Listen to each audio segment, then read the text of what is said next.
Hey everyone, Christian here, and I wanted to do a little vlog here in the garage.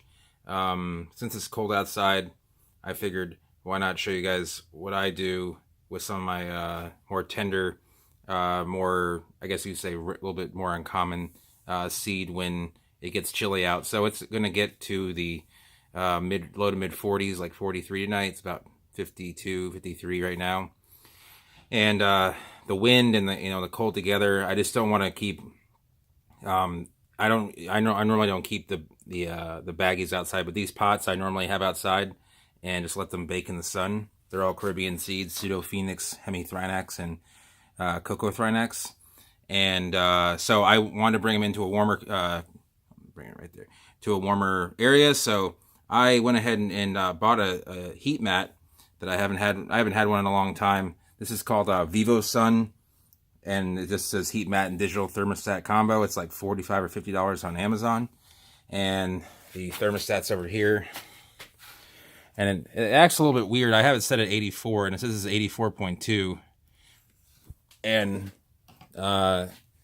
it says it's still heating, so I think it actually heats up a little bit above, and then it stops. So I have the sensor in there because the orchid moss will heat up faster than the soil will. So even though this will be 84, this will probably be about 75 or so. But if I put the sensor in this pot, then it will heat this up to 84, and this will end up feeling like it's like well over 100 degrees. So I learned that the hard way, unfortunately, many moons ago.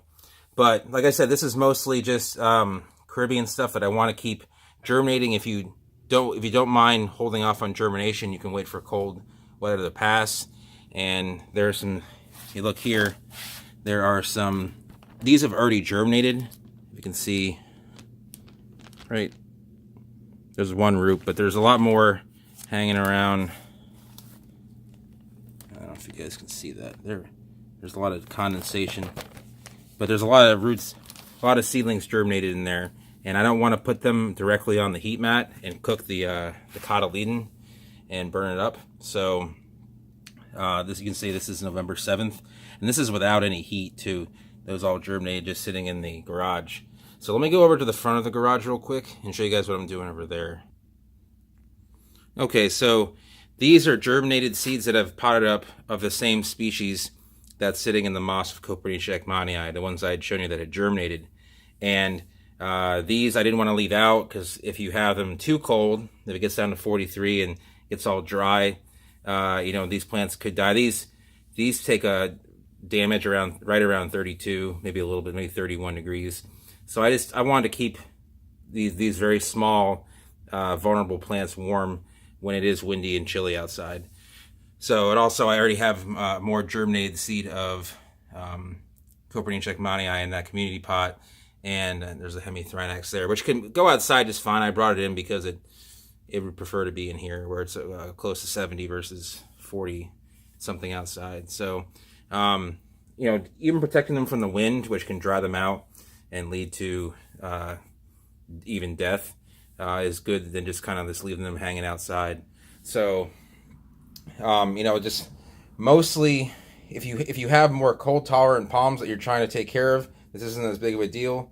It's if you're getting down to 20, then that's where you don't want to leave anything out that's this size at 20 degrees.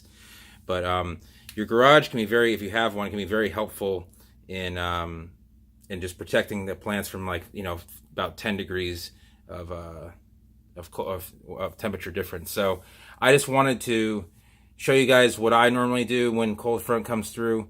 There's other plants I wish I could have the room to protect, but they just, they're just more plants that'll just kind of stop growing for a little while at these temperatures. So, the other things you can do is you can put your plants out on a patio from being outside, put them into the patio. You'll get a few degrees of heat by bringing them closer to the house, and just protecting them from the wind, whichever way the wind may be blowing.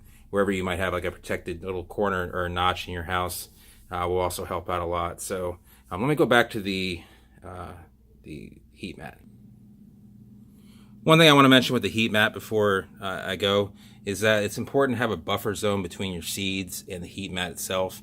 If you just put the seeds right on the heat mat, they will just kind of cook if they, you know, are exposed to temperatures like well above 100. You want the general media to kind of heat up, kind of like you wouldn't want pasta in a cooking pot that's boiling to just sit there on the edge of the pot, you know, and just kind of get burned by the stove. So that kind of is a good analogy.